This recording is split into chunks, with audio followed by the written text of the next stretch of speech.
Assalamualaikum warahmatullahi wabarakatuh. Alhamdulillah wassalatu wassalamu ala Rasulillah wa ala alihi wa sahbihi wa man wala, amma ba'd. Ayol ikhwah wal akhwat, azzani wa azzakumullah. Kita lanjutkan pembacaan kitab Al-Adabul Mufrad karya Imam Al-Bukhari.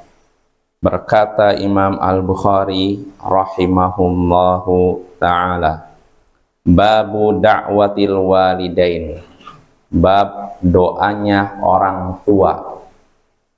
Bab doanya orang tua. Artinya, apakah doa orang tua itu dikabulkan atau tidak? Nah itu. Jawabannya bisa kita lihat dengan membaca hadis yang disebutkan oleh Imam Bukhari di sini. Kata Imam Bukhari, haddatsana Mu'adz bin Fadalah, qal haddatsana Hisham an Yahya wa ibn Abi Katsir an Abi Ja'far annahu sami'a Aba Hurairah radhiyallahu anhu yaqul qala an-nabiy sallallahu alaihi wasallam thalathu da'awatin mustajabatun lahun la syakka fihin da'watul mazlum wa da'watul musafir wa da'watul walidaini ala waladihima. Kata Imam Al-Bukhari telah menceritakan kepada kami Mu'adz bin Fadalah. Ia berkata telah menceritakan kepada kami Hisham dari Yahya, yaitu anaknya Abi Katsir, dari Abu Ja'far, bahwasanya ia mendengar Abu Hurairah, semoga Allah meridainya, berkata Nabi sallallahu alaihi wasallam bersabda, ada 3 doa yang mustajab.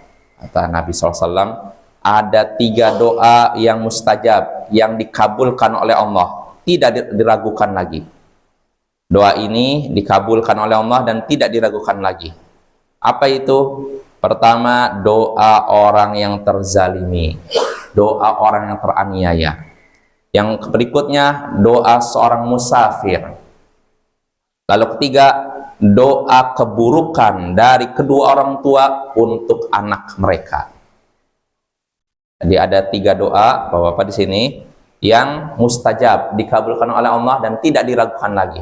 Pertama, doa orang yang terzalimi, doa orang yang teraniaya, disakiti. Kalau dia berdoa, kalau ada orang disakiti, lalu dia berdoa kepada Allah supaya orang yang menyakiti ini terkena musibah, maka doanya dikabulkan oleh Allah. Begitu juga doa orang musafir. Musafir itu orang yang pergi jauh dari kampungnya.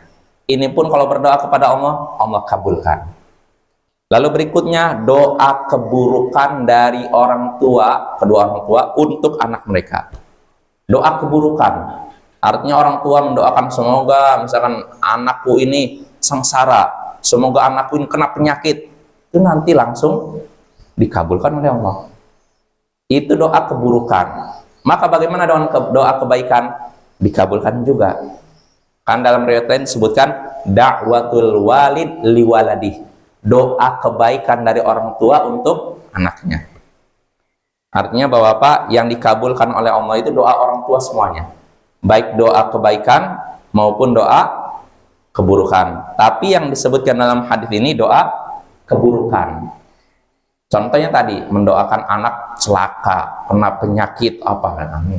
Hati-hati Bapak ya. Maka sebagai orang tua kita harus jaga lisan kita. Jangan sekali-kali kita menyatakan anak kita kena semoga kamu celaka. Nah, hati-hati, kabulkan oleh Allah. Seperti yang terjadi pada seorang ulama, kalau tidak salah Zamkhsyari. Ketika masih kecil dia memainkan burung lalu dipatahkan kaki burung ini. Si ibu pun marah, menyaksikan anaknya kok burung kok digitukan. Akhirnya qata'na rijlaik, semoga Allah memutus kakimu. Doa orang tua nih. Akhirnya di kemudian hari, ketika dia sudah dewasa menginjak usia remaja, dia jatuh. Si anak ini jatuh dari tempat yang tinggi sehingga akhirnya kakinya harus diamputasi. Ini akibat apa ini? Doa ibunya. Hati-hati ya, jaga lisan kita. Nah, apa contoh selain itu, apa contoh doa keburukan dari orang tua untuk anak? Nah, ini yang akan disebutkan oleh Imam Bukhari di hadis kedua. Hadisnya panjang Bapak, maka sabar ya. Insya Allah ada faidahnya ini. Berkata Imam Al-Bukhari rahimahullahu taala, haddatsana Ayyash bin Walid, qala haddatsana Abdul A'la, qala haddatsana Muhammad bin Ishaq an Yazid bin Abdullah bin Usayd an Abdullah an Muhammad bin Shurahbil akhi Bani Abdiddar an Abi Hurairah radhiyallahu anhu qala sami'tu Rasulullah sallallahu alaihi wasallam yaqul. Kata Imam Al-Bukhari telah menceritakan kepada kami Ayyash bin Al-Walid.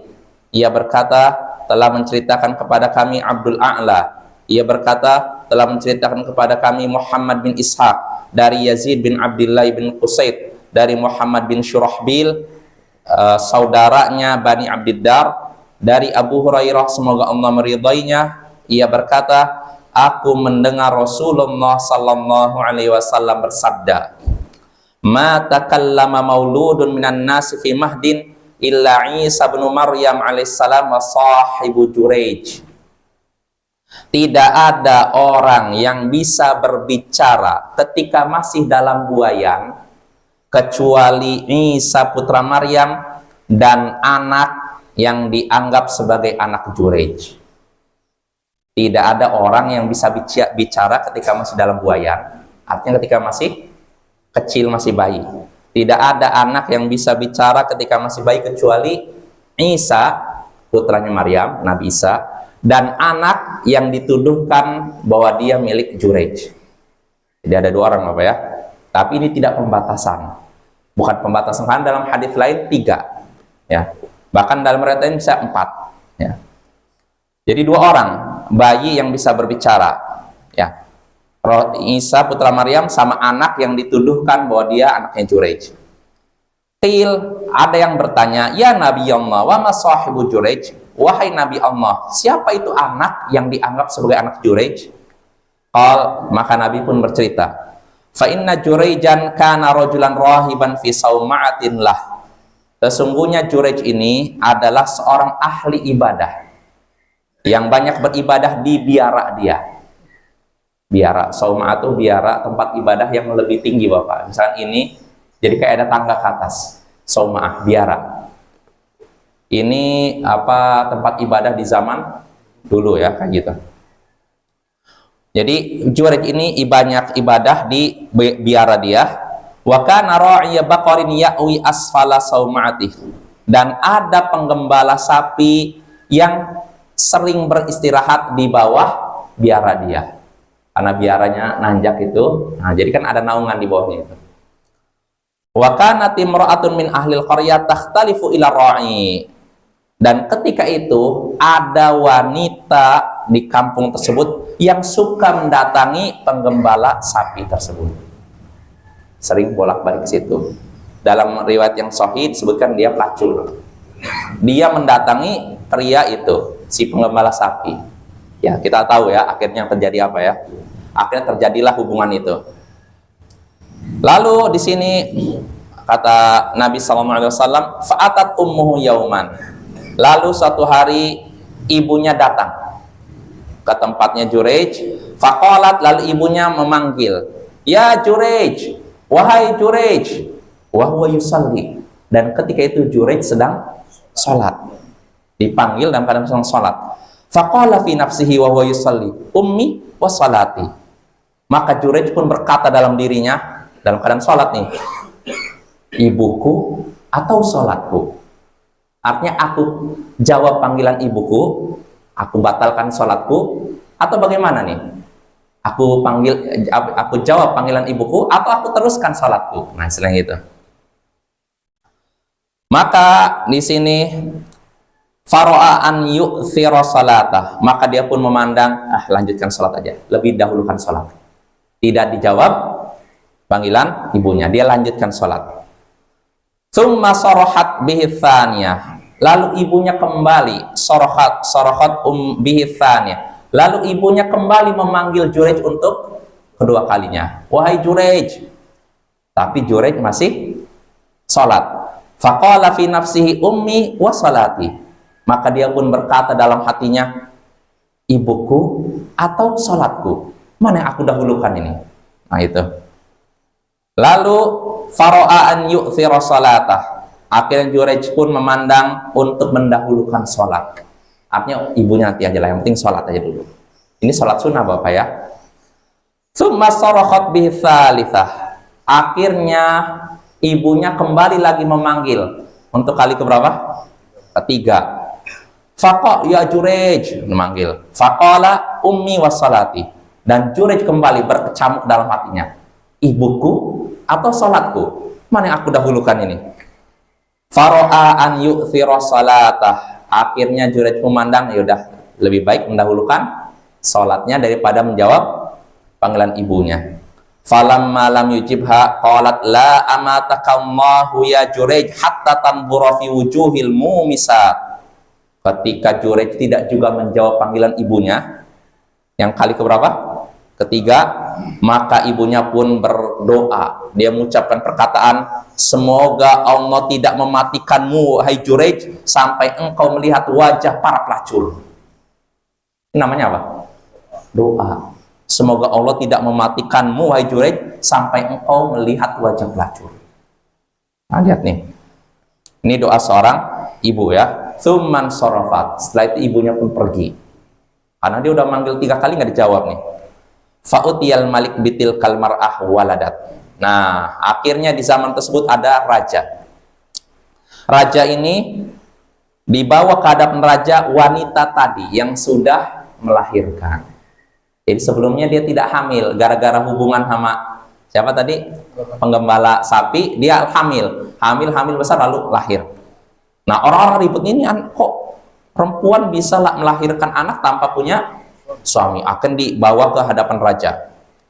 Faqal, maka raja pun bertanya, mimman, dari mana kamu bisa punya anak ini? Qalat, wanita itu yang pelacur tadi menjawab, min Jurej, ini dari hasil hubungan dengan Jurej. Padahal Jurej ahli ibadah, ya kan? Qal, maka raja pun bertanya, as-sahibus sauma'ah, apakah maksudnya Jurej yang punya biara, orang yang suka ibadah di biara, orang yang rajin ibadah di biara? Qalat, pelacur itu menjawab, na'am, ya, dialah Jurej, dialah orang yang berhubungan denganku adalah itu Jurej yang rajin ibadah di biara. Qal, maka raja pun berkata, ihdimu sauma'atah, hancurkanlah biara dia. Jadi raja nyuruh tentaranya, anak buahnya untuk menghancurkan tempat ibadahnya Jurej ya. Hancurkan biaranya. Waktuni bihi, dan bawa Jurej ke hadapanku. Nah, ini perintah dari raja kepada anak buahnya. Fadarabu sauma'atahu bil fu'us hatta waqa'at. Akhirnya anak buah raja memukul biaranya dengan kampak. Sehingga akhirnya biaranya pun runtuh. Kan biara gini Bapak. Jadi tinggi hancur ya. Faja'alu yadahu ila unuqihi bihablin. Setelah itu mereka menjadikan tangan Jurej di lehernya dengan tali. Mungkin gini. Ini kayak gini. Kayak seperti apa? Seperti penjahat aja gitu pokoknya. Udah dihancurkan biaranya, lalu diikat seperti penjahat gitu loh. Tsumman tuliqabih. Setelah itu Jurej pun dibawa ke hadapan raja. Famurra bihi alal mumisat. Dan Jurej ketika itu melewati para pelacur. Lihat tuh. Ini doa siapa ini? Iya, lihat tuh. Dibawa ke hadapan raja, dan ketika mau ke hadapan raja dia melewati para pelacur. Fara'ahunna fatabassam. Maka Jurej pun melihat mereka, lalu Jurej pun tersenyum. Ya. Lalu wahunna yanzurna ilai finnas, dan mereka para pelacur pun menyaksikan Jurej ini di tengah kerumunan orang gitu. Faqala al-malik, maka raja pun berkata, ma taz'umu hadhihi, tahukah engkau apa pengakuan wanita ini, si pelacur ini? Qal, Jurej pun berkata, ma taz'um, apa pengakuan dia? Qal, maka raja pun berkata, taz'umu anna waladaha mink. Wanita ini mengaku bahwa anaknya adalah hasil hubungan dengan kamu gitu loh. Hasil hubungan dengan kamu. Qal, maka disinilah Jurej berkata, anti taz'umin, kamu yang mengaku demikian? Nanya kepada siapa? Perempuan itu. Kamu mengaku demikian? Qalat, maka si perempuan pun menjawab, na'am, ya, saya lah yang ngaku demikian. Qal, maka Jurej pun kembali berkata, aina hadzal shaghir, mana anakmu? Mana anakmu itu? Mana anak itu yang katanya itu adalah anakku denganmu nih, hasil hubungan aku dengan kamu. Mana anaknya, bos ini? Qalu, maka orang-orang pun berkata, huwa dza fi hijriha. Itu dia yang sedang di. Jadi kebetulan perempuannya lagi megang anak ini, anaknya katanya. Fa'aqbala alaihi, maka Jurej pun melihat menghadap ke anak itu, lalu berkata, man abu? Jurej bertanya kepada anak itu yang masih kecil masih ini, siapa ayahmu? Dalam riwayat yang Sahih Bukhari Muslim diginikan perutnya, siapa ayahmu? Siapa ayahmu gitu. Qal, maka si bayi itu yang masih kecil tiba-tiba menjawab, ra'iyal baqar, ayahku penggembala sapi. Lihat, bisa ngomong. Wah, ya. Ini keajaibannya. Ini namanya karomah. Karena kejadian luar biasa yang terjadi pada orang soleh. Kalau pada Nabi namanya apa? Mukjizat, ya. Si bayi ini tiba-tiba bisa berkata, ayahku adalah penggembala sapi. Qalal malik, disitulah raja berkata, anaj'alu sawma'ataka min dhahab, apakah kami buatkan lagi biaramu dari emas? Artinya raja menyesal kan? Nggak klarifikasi dulu, nggak tabayun, cek dan dicek, langsung dihancurkan biaranya Jurej ini, ya. Maka raja berkata, apakah kami buatkan saja biaramu dari emas? Qala la, Jurej pun jawab, nggak perlu. Qala min fiddah, raja kembali bertanya, bagaimana kalau kami buatkan dari perak? Kalau emas tidak mau, bagaimana dari perak? Qala la, Jurej kembali jawab, tidak. Qal, maka Pak Malik raja pun kembali bertanya, famana ja'alwa, kalau gitu bagaimana kami membuatkanmu biara itu? Emas tidak mau, perak tidak mau, terus dari apa kami membuat apa biara ini untukmu? Qal, maka Jurej pun berkata, rudduha kama kanat, kembalikanlah biaraku seperti sebelumnya. Artinya apa? Ya mungkin dari kayu kah, dari apa, kembalikan seperti dulu lagi. Qal, lalu Malik raja kembali bertanya, famal ladzi tabassamta, apa yang menyebabkan engkau tadi tersenyum? Karena tadi kan Jurej ketika keluar dari rumahnya dibawa ke raja dalam keadaan tersenyum kan? Qal, maka di situ Jurej pun berkata, amron araftuhu adrokatni da'watu ummi, yang menyebabkan aku tersenyum yaitu suatu perkara yang aku ketahui. Maksudnya apa? Aku terkena doa ibuku, ya. Kemudian summa akhbarahum, lalu Jurej pun mengabarkan kepada raja dan orang-orang situ tentang kejadiannya. Itu kejadian ketika dia sholat lalu dipanggil ibunya. Bapak-bapak dan ibu-ibu, sebenarnya hadis ini banyak sekali faidahnya, cuma mungkin di sini saya cuma sebutkan 2 faidah saja. Pertama, ya, doa orang tua itu dikabulkan, terutama doa keburukan, ya. Maka kita sebagai orang tua harus hati-hati, ya. Itu pertama. Lalu kedua, ini faedah yang terkait dengan masalah fikih. Jika orang tua memanggil anak sedangkan anak sedang sholat sunnah, maka hendaknya anak memutus sholatnya, membatalkan sholatnya, lalu menjawab panggilan orang tua. Ini kalau anak sedang sholat sunnah. Kalau memang misalkan kejadiannya seorang anak sedang sholat di dalam rumah, ibunya datang, dan kemungkinan besar orang tuanya nggak akan dengar. Kalau misalkan dia ngeraskan bacaan sholat misalkan, alhamdulillahirobbilalamin, ibunya nggak dengar, mungkin pendengarannya sudah ini. Maka apa yang seharusnya dilakukan oleh anak kalau dipanggil orang tuanya dalam keadaan sholat sunnah? Batalkan sholatnya. Karena menjawab panggilan orang tua lebih wajib, lebih diutamakan daripada sholat sunnah. Nah, kalau sholat wajib bagaimana?